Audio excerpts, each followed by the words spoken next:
we'll start with the attendance. I am here. Ken? Present. But Florida. All right. I know Jamie can't make it. Jason? Present. Dave? Here. Yeah. Dan? I know Dan couldn't make it. Nancy? Here. And I think Lauren said she might be able to make it late. So just keep that in mind, Kathy, if she pops in to let her in, Lauren Loomis. And Leisha? Hi, present. All right. All right. So we do have a quorum. Since we're remote, I'll do my best to read those remote meeting procedures as fast as possible. This meeting will be conducted remotely over Zoom. Attendance by board commission members will be remote, and remote attendance shall count towards quorum. The meeting will be broadcast live and recorded on ECAD. To use your Zoom, you will need to use the link on the agenda or download the Zoom application at zoom.us and create an account, or use one of the call-in numbers listed on the agenda. You will need the webinar ID to join by phone only. While conducting meetings remotely, we will endeavor to keep the meeting operations as close to our standard procedure as possible. However, the use of this platform will necessitate some additional meeting protocols. The board members of commissions and applicants will be on video and audio. Public participants will join the webinar as attendee, meaning they are muted with no video feed for them. During the public testimony portion of the meeting, members, the public can be recognized by using the raised hand function found on participants from Zoom, or make a request with the Q&A function. If you're joining only by phone, you can press *9 to raise your hand. If an applicant wishes to display materials, please make the request to the chair and the email materials to the board staff for sharing a screen. When starting testimony, please state your name and address for the record. There's a markup function in Zoom which will allow you to call out specific areas of presentation materials. As in any public meeting, indecent behavior will not be tolerated, and anyone who abuses use of the meeting platform will be terminated from the meeting. Business will be handled at the time indicated on the agenda. Business not concluded in the allotted time will be tabled to the end of the meeting to allow for timely logins, remote attendance. Board members are asked to announce themselves when making a motion in seconds, so it will be clear to the audience and minute takers who make motions. All votes will be by roll call.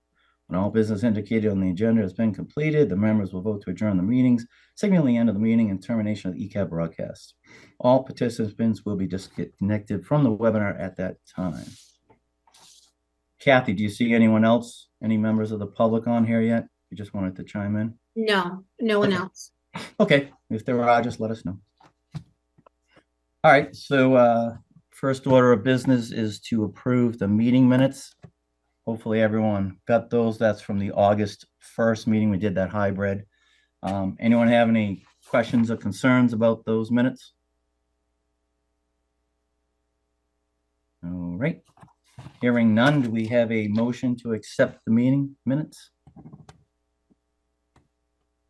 So moved, DeLuca. Okay, we have a second. Second, Bruce.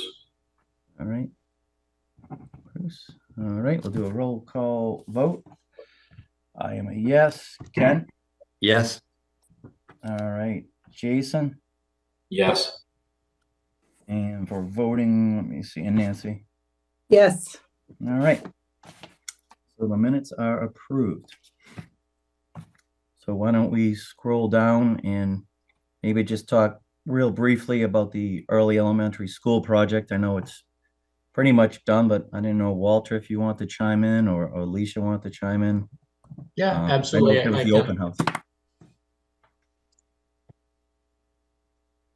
So on the construction end, we are wrapped up 99.5, 99.9%. We just, in mid-August, we completed our 10-month warranty walkthrough. So that is once substantial completion is achieved and the building is occupied. 10 months after that, as part of our commissioning, we walk through the building with the commissioning agent, the designer, the GC, the owner, to address any outstanding issues or anything, just hear back from them. There were about 30 items on that list. Some of those are potential change orders. Some of those are items that are not working properly. Some are just comments. So those are being worked through right now, all in coordination with the students in the building and with the staff. So Brett's doing a great job with that. Hoping to have those wrapped up shortly. We just finalized change order 14 with the select board last night. We'll either have, I would hope for one, but I'm going to guess two more change orders, small amounts. We're in great position with the budget. I think 60% of the contingency has been utilized, and 6% is being held in reserve. We don't even expect to spend that 6%, but a couple of outstanding items that need to just get wrapped up. Once those items are wrapped up, we'll look for final sign off for a certificate of occupancy, right now on a temporary. And then once that's finalized, we'll look for final completion from the designer, but those items have to be wrapped up first. So building's functioning great. It's just kind of minor closeout items at this point. And I'll let Leisha address anything else. I would just express our thanks again for the support of the MBC and of course PMA. We have started the school year fresh, which for us, occupancy is one thing, but starting a school year is really important, and everybody feels less disjointed now. And despite the fact that some of us still haven't finished unpacking, we are in the throw of things, and things are going very smoothly, really well. And just so that you know, if you were looking for feedback on the air displacement system, it definitely works. So with the heat that we had last week, this was definitely the most comfortable school. It's not air conditioning, but without the humidity, it's a huge difference. And it was noticed by everyone, for sure. So I just want to, again, thank you all for your support on the project. Yeah, that's great. It definitely got put to the test last week. My wife's school is not as fortunate. Any questions from any other questions from the board as far as the early elementary school project goes? All right, excellent. And why don't we jump quickly? Dave, I didn't know if you had any update on the water treatment facility. I know you were waiting on those VFDs and some things like that. I don't know if there's any further, if you can hear us. Yeah, so the Red Mill Road water treatment plant is still on schedule. Our target completion date is 2023, December 2023. We do have temporary VFDs in place right now, so we can get this startup and commissioning of the plant going, and hopefully replace those out with the permanent VFDs when they do arrive. On the PFAS treatment plants, our plant at well 2 is actually functioning and putting out PFAS compliant, PFAS free and compliant water. Our wells at 1 and 4, we're working on changing the media to the same media that's in well 2. Hopefully we'll have a better idea when that's going to happen, but we're looking at 8 to 12 weeks, hopefully, for that changeover and then to be producing completely PFAS-free water on all our wells. All right, and that will cover when that's done, Dave. Will that cover all the wells in the town? Yeah, that will cover everything under the current Mass DEP regulations. There are regulations that are being proposed by the EPA, which would lower the bar substantially, add additional treatment at our Red Mill. Losing you a little bit, but I think I knew what you said, because I think there's room left in that building, if I'm not mistaken, for PFAS treatment, correct? And it's just, we can put it in when. Yes, yeah, it was contemplated for the future. Yeah. Exactly. It was contemplated for the future. Unfortunately, the future looks like it's probably now. It's here. Yeah. Yeah. All right.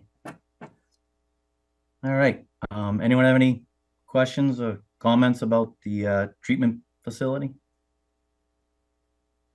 All right. Hearing none, we shall move into the public safety project. I don't know if you wanted to start it out, Walter, or Greg. I'll let you guys decide. So really the only item, no presentation this evening. I'll stick a couple things up on the screen for public outreach and website. But the only item that we have for that PMA and KBA have for the committee this evening. I believe everyone received on 8/25 the draft version, or 8/26 the draft version of the schematic design report. The only two items that were not in there were the schedule and the budget, which the committee previously approved the budget. So I'll just hit the key points on the budget. Previously approved by the MBC on 8/1. Total project budget of 150.5 million. This accounts for all the construction costs at Daly's Corner and 524 Depot Street, including all associated costs, radio technology tower, sewer connection, all those items for those buildings. And then it accounts for the roughly 30% soft costs, which is inclusive of contingencies. And then I will touch on the schedule. The key important information for the project schedule are the 3 design phases, tentatively or work through PMA and KBA, a little bit different than the MSBA process. These buildings are designed a little bit differently. So 3 phases of design development, 75% construction documents and 100% construction documents. There are construction estimates at design development and 75%. MBC will review the reconciled estimates and perform VE as necessary, as we did at the schematic design phase, to reach that target budget. And then pending the successful special town meeting ballot vote, KBA and PMA dates for potential. That item is, yep, that's scheduled. Pending a successful special town meeting ballot vote, PMA and KBA will recommend dates for the potential Daly's Corner Fire Substation to potentially be broken out and potentially move ahead its design. As the building's a little bit smaller, KBA feels that there may be an opportunity to advance that project, that portion of this project, as a separate construction package to potentially try to find some value and savings by getting that out on the street sooner. But that's all pending the special town meeting and ballot.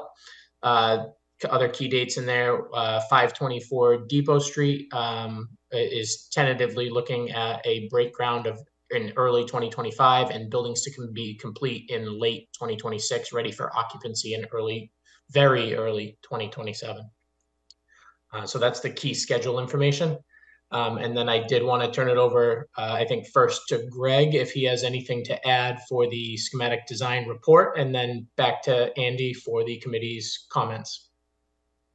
Thanks, Walter. And so the report that you all received really is a culmination of the work we've all done over the past really 2 years. So that report is really the document for the town's record of all of this work, all of the information gathered, and the plan really to get us through to the next phase. These things are long and quite detailed.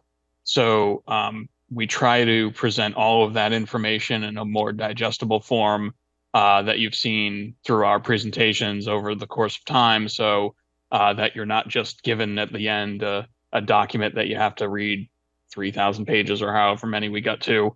And this one all at once.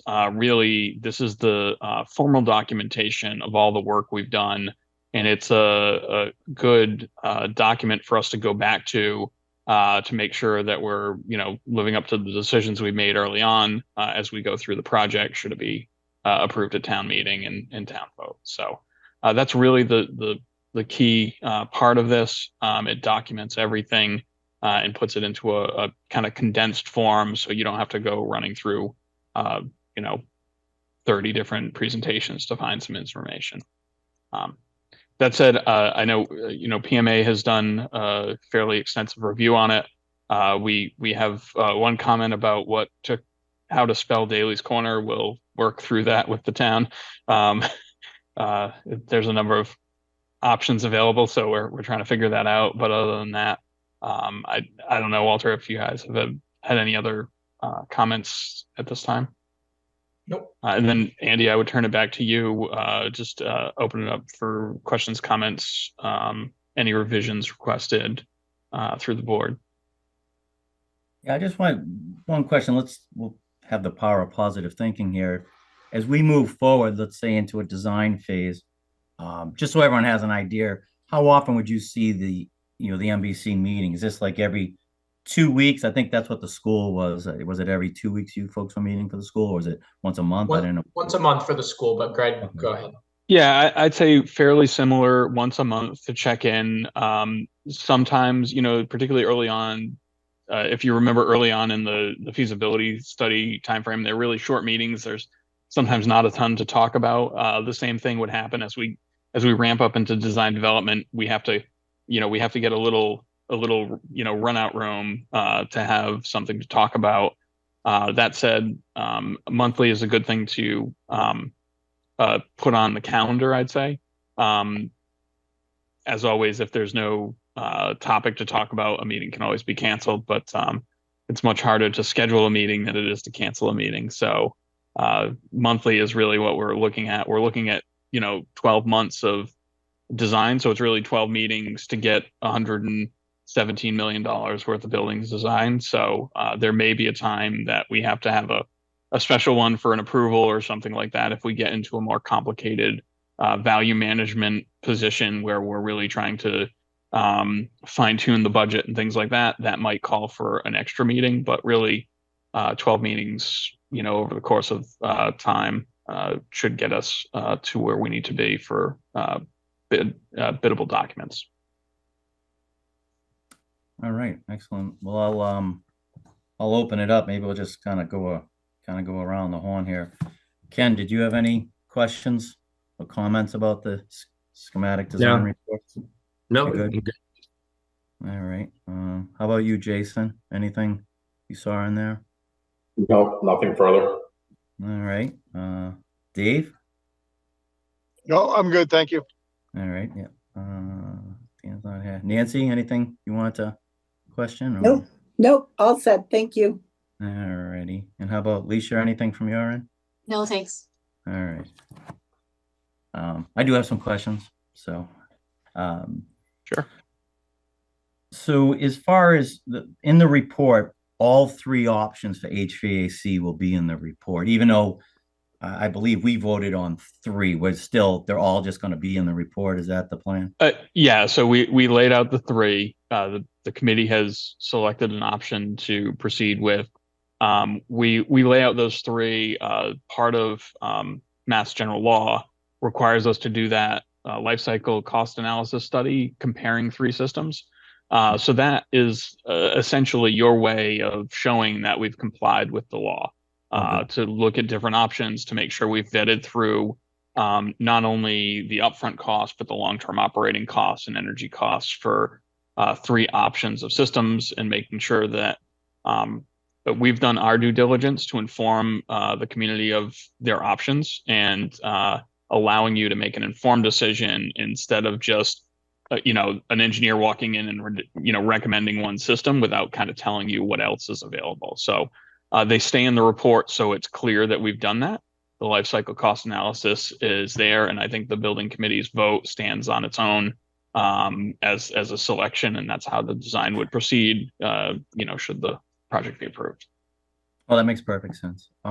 And as far as when I looked at the Fogarty cost estimate, Division 23 HVAC, is that just for option three? Because I saw somewhere it said air source, so I was a little confused. Is that just that price is just for option three?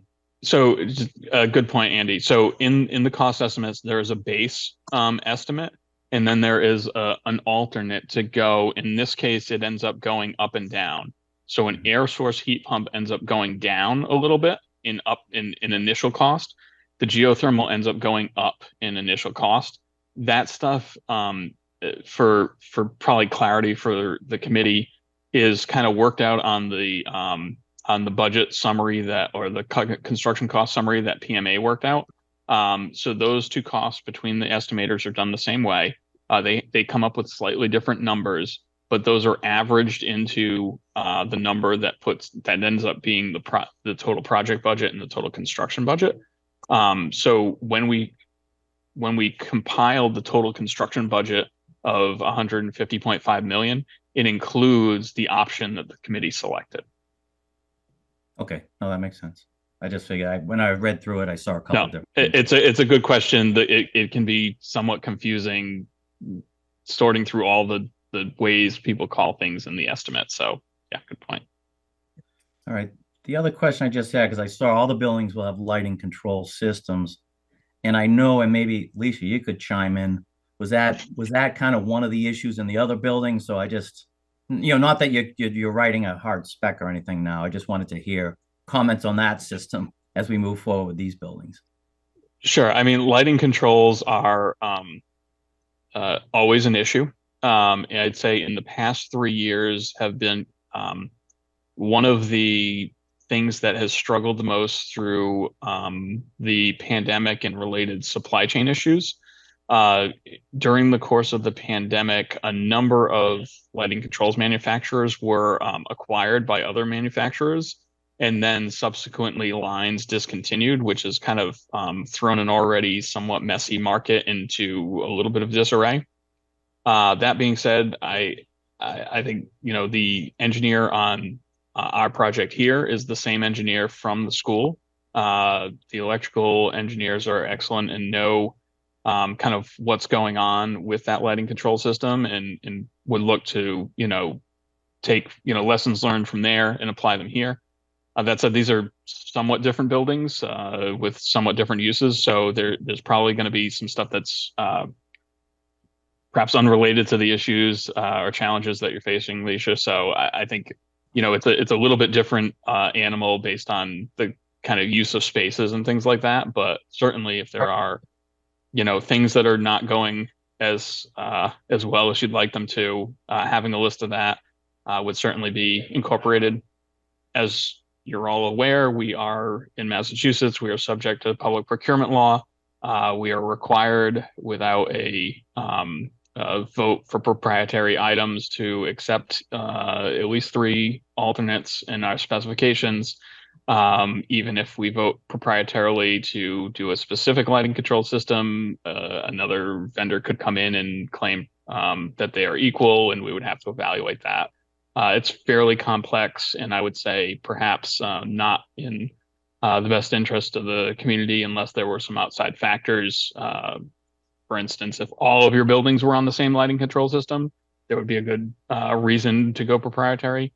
If they're all on different systems now, it'd be hard to make that justification for proprietary items. So again, once we get into detailed design, certainly discussions that we can have at length, both at the committee level and at the department level for end users. I know Dave and his staff will have a lot of input on that. And Leisha, if there's a list of things that people are complaining about, send them to Walter. So Greg, I'll say He'll send them to me. the issues are Alicia, if you can correct me if I'm wrong, but the issues are much, much, much more associated with the labor than it is with the system itself. It's been incredibly hard on not just the Easton project, but a lot of the PMA projects. We've had pretty much the same vendor throughout, and it's been issues. So as Greg noted, those companies getting bought, it was also the labor divisions that were swapped up. I think the company that we're working with is from Pennsylvania right now, and it's just near impossible to get them back. We're doing everything we can to hold money, but Leisha, if there's hardware issues, certainly let us know. But everything we've seen via correspondence has been programming and getting those guys to respond. So. Yeah, it's often a challenge, and Leisha, I feel your pain. I do. The other half of my life is doing schools, and yes, it's always a challenge, and it will get resolved eventually. It just takes a little bit of time, and the programmers that do this sort of work are essentially unicorns at this point. They just don't exist in the numbers that we really need them to. No, it's true. Technology is phenomenal until you don't know how to do it, and you need an expert to come in and actually program your light switch to go on. So it's great, and we're going to hopefully save a lot of money in energy costs, but to literally turn a switch on in a room, we have to have somebody come and computer program it. So fortunately Not trying to be flip about it, but fortunately, we, all summer long, as we've been having these problems, it stayed light very late. So we could continue working in darkness because lots of times the lights would just go out on us or what have you. But to Walter's point, it's more about just getting the programmer here to fix it because we can't do it ourselves. I don't have equipment issues, little things here and there that you expect with a project with any product. So it's just, it's the labor issue. I don't know that that's something that you can learn from, because it's not necessarily an error. It's just a labor shortage or training or what have you. So it's something to keep an eye on, but in terms of learning from it, I don't know that that's possible, but I can assure you that Walter has our list and can. Yeah, and I'm sure the engineers do too. So we'll certainly, if there are things that make sense to modify, Andy, to your point, like we'll do that, and that's pretty standard and normal course of business for us, and particularly this engineer. So, we'll certainly take that stuff and consider it and make sure that things that we can control, we do. All right, great. No, thank you. That was good input. Just a question on the HVAC and the building management system on that side. Is that something that's tied in town-wide? So we would be going with the same, make or proprietary as the rest of the buildings, or? That'd be a recommendation that would need to come from either Dave Field and his staff, or a combined decision between police, fire, and Dave as well. If there was a desire to go proprietary, there certainly would be an upcharge in the cost estimates. We hadn't heard that there's a desire for it. There is no proprietary system right now in Easton. It is all monitored through one specific service, which we could write that piece in, but it's really, that would probably be redundant since it would be at DPW anyway. It would, that service is so that DPW can monitor those buildings. So it would probably not necessary. But Dave, please feel free to chime in. Yeah, so the system we have at the schools is actually compatible with our system, but as part of the school project, we did not tie it in because we would have to jump through a lot of hoops to get that done in the bid. And we're doing it after the fact. We're actually working on that now. So I picture something similar. We have a system at these new buildings that's completely compatible and open architecture with our existing system, but we'd probably do the tie-in to the main system after the fact. Okay. No, that makes sense. Yeah, and we'll coordinate that with GGD, the engineers on the project, through KBA. And I would say, Andy, that, technology changes rather rapidly sometimes. And so, locking into a proprietary system now or early on in the design doesn't always pan out. So having the ability to kind of hone it in, like Dave said, to be compatible with your existing infrastructure, but kind of be the latest technology is probably a good thing. Much like lighting controls, a number of control vendors have been acquired during the pandemic. Line cards have been removed or shut down. Happened in Mansfield, where they went proprietary to match all of their existing systems. And Andover Controls was bought by Schneider Electric, and now Schneider's going to discontinue the line. So pluses and minuses. There's no way we ever would have known that back when we did it, but making those decisions as we go through the process is important. Yeah, and I just wanted to hear the plan, which that makes sense to me. The only other question I had was on the DPW building, the fleet storage side. That sprinkler system, is it all wet pipe in there, even in the big open bay area? Typically, it's dry pipe. So it's galvanized piping. It has a little compressor with it, fills the section with air. Even though it's tempered, the doors during snow events are often open for kind of extended periods of time when the fleet is leaving. So we typically do that system dry. And should the alternate for the canopy be in the project, that section would also get sprinkler protection. So there would be outside heads, and that system would just be an extension of that dry system that we do for that area. So good question, an important point. The rest of the building would be wet. The dry systems have their share of maintenance requirements that can often be tedious, so we try to minimize them where we can. But the risk for freeze in that location is just too much, so it goes dry.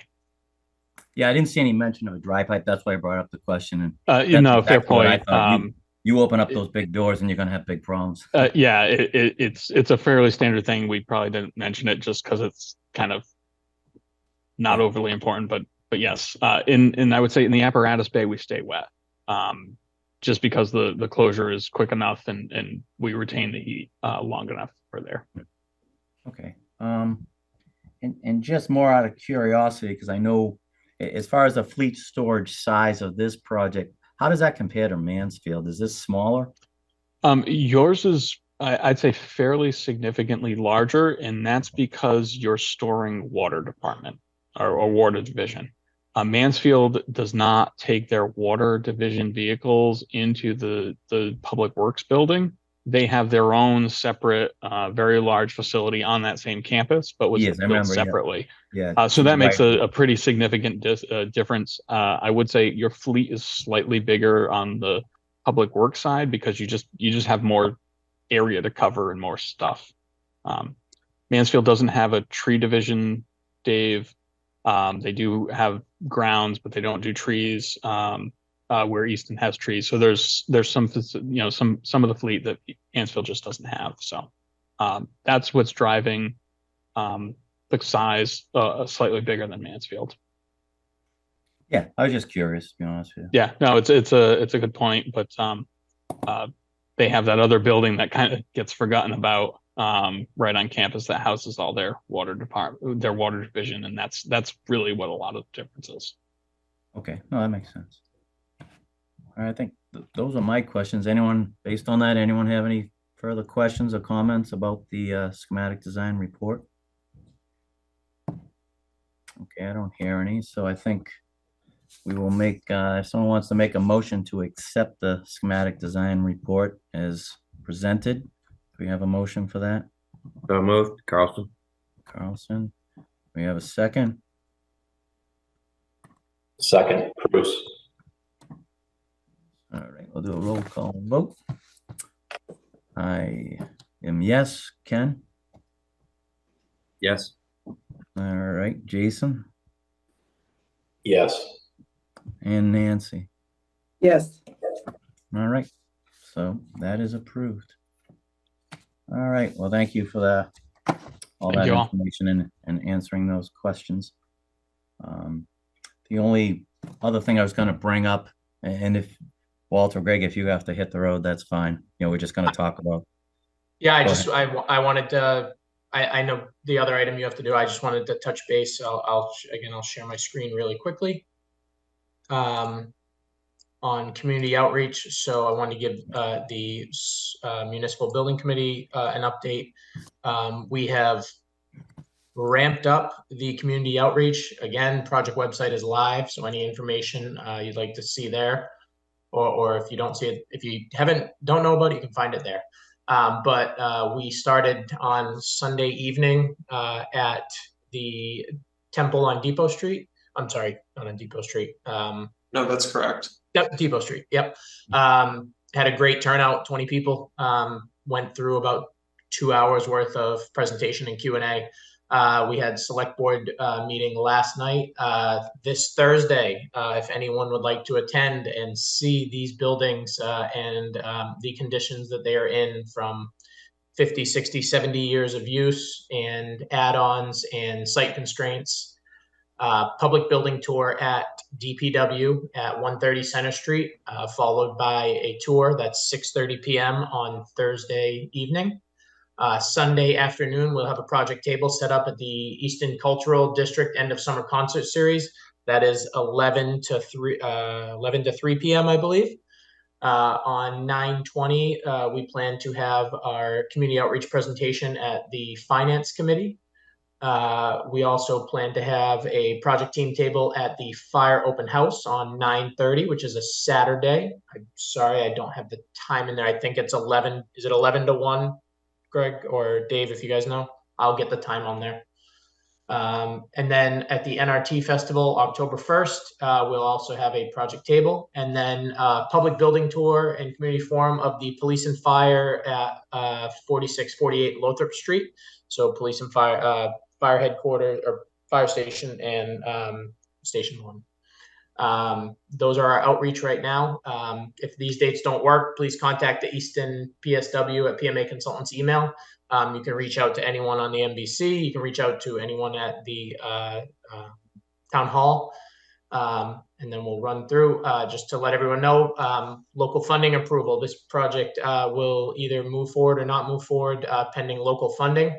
Town meeting on October 23rd, 7 p.m., Oliver Ames High School.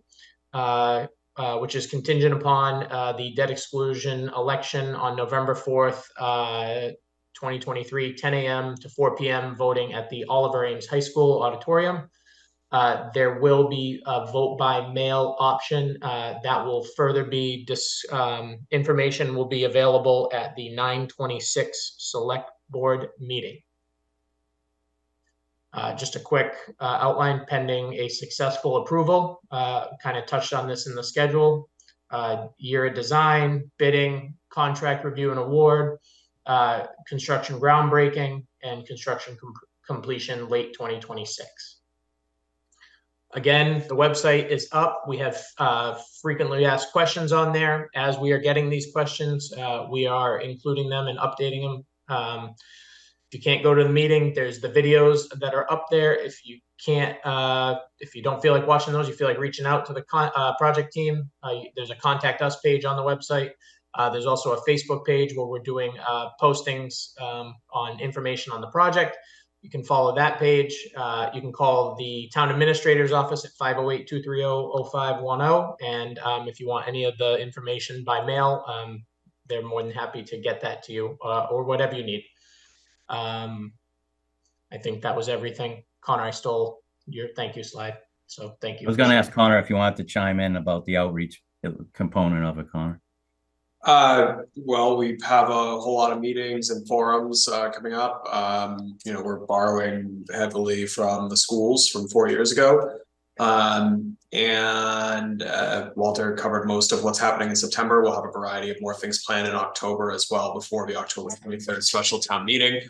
We're willing to go where people are. So if none of those dates work, they can contact us and we can do larger or smaller, formal or more laid back presentations. We sent the postcards to every house in Easton, and are hoping people just share this information and engage with the project. So nothing further to add except Andy. I appreciate Andy sat through, I don't know how long the meeting was last night, but it was a couple of hours at the select board. So the select board did vote last night unanimously to call for the debt exclusion election and to recommend this funding in the town meeting warrant. And so we'll be, tonight is one committee. We will be seeing finance committee and hopefully capital planning committee next week. There's some other committees we would like to get in front of as well to get their affirmative votes of recommendation on this project, because it's obviously not limited just to municipal facilities. This is a really important project for the next 50 years for the entire community. So we'll be doing our work on that front as well. All right, thank you, Connor. And I would say I'm going to attend. I have it on the calendar for the 14th and then October 2nd, and I think it's important, to get some NBC members there. So I'll shoot out some reminders and see what people have for scheduling. But it is helpful to have at least a few of us at each one of these. As kind of a show of strength, and hopefully, obviously, at the two. Obviously at the town meeting and the vote as well. So I think those are the 4 big dates for us. So I will send out an email to the group just to see scheduling wise. Hopefully we can, have more than just myself there. I think that'd be helpful. So, all right. I think thanks for jumping in, Walter. I was going to throw that out there, but thanks for putting up those slides. Absolutely. So I think the only other thing we were going to discuss, I sent it out today, is as we discussed at the last meeting, we did a walkthrough of the middle school back on the 25th of July.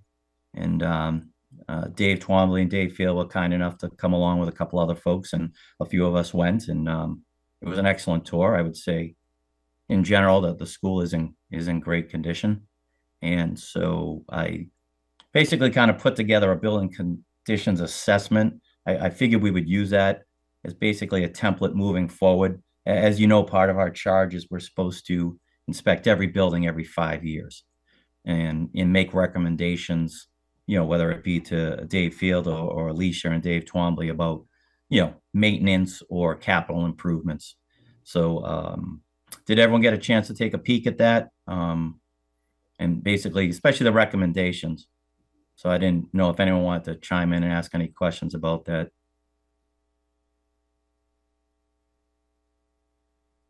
All right. I did put the kitchen in there, Nancy, just so you know. Because we did, it became obvious when we went in there that, everything looked great, but that was obviously, something I mean, maybe someone knows. I don't know, Ken, if you remember back then, was that, I'm assuming it was more of a financial issue at that point, is why that part couldn't be finished off.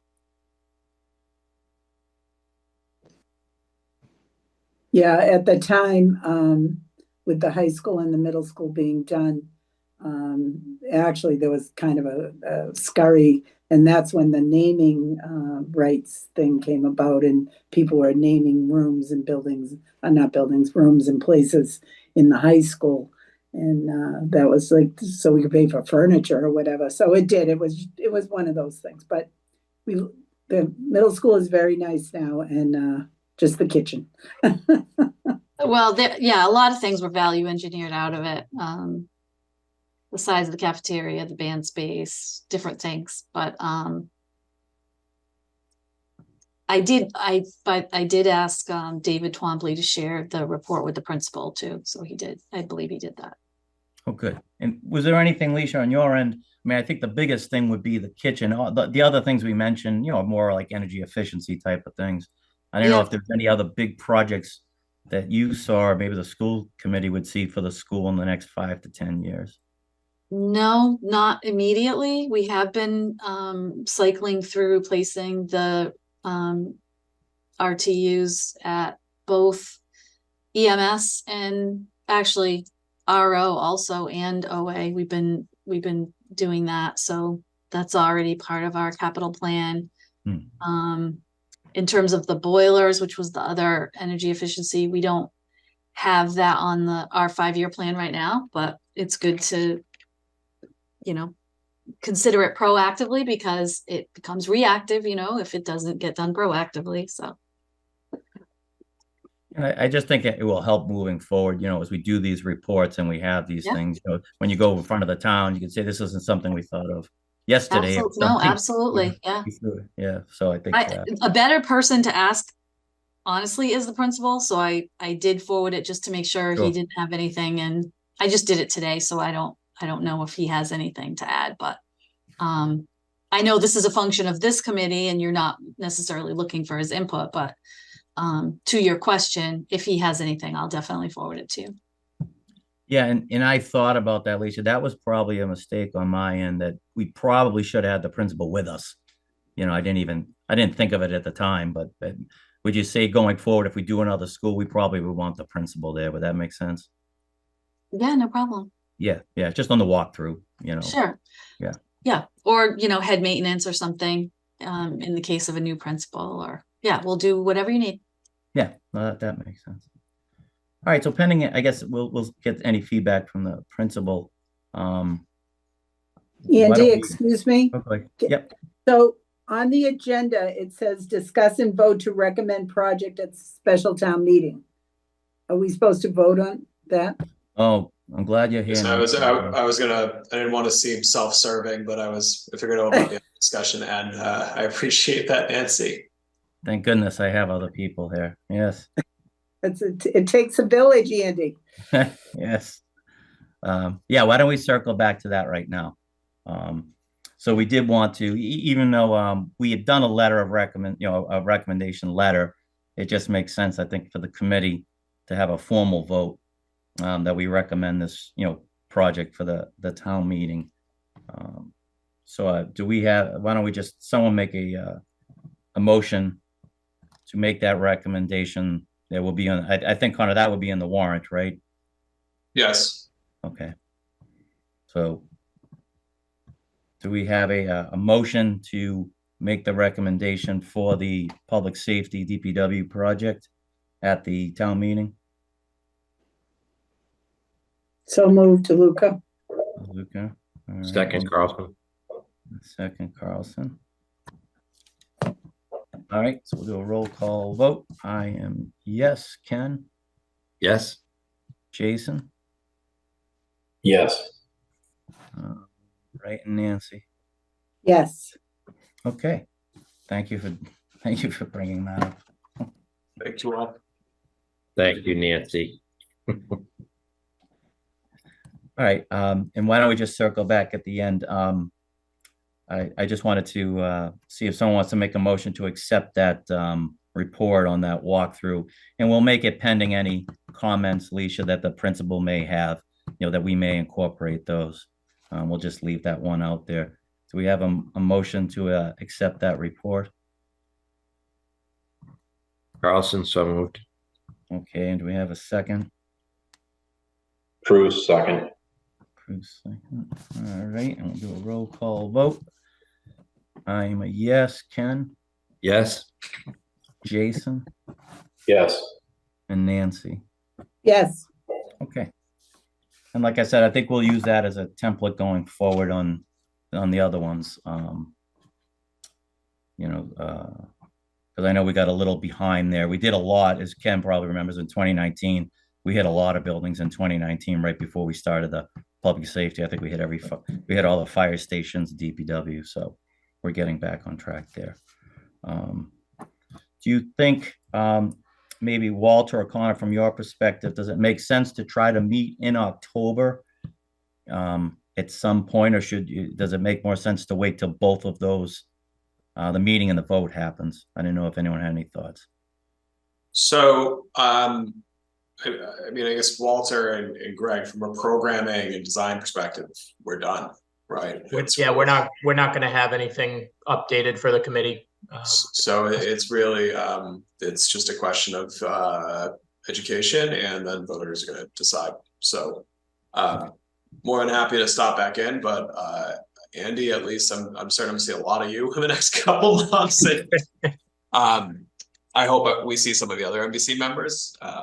If towards town meeting, the NBC thinks it's helpful for some reason, I'm sure we could coordinate something, but the programming's done, the budget is done, the tax impact is done. I should have mentioned that the tax calculator is live on the website for folks, just like with the schools. So if they want to plug in their property, they could look at what that would mean for them. As strange as it is to say, after working on it for 2 years, it's up to the voters. Nope.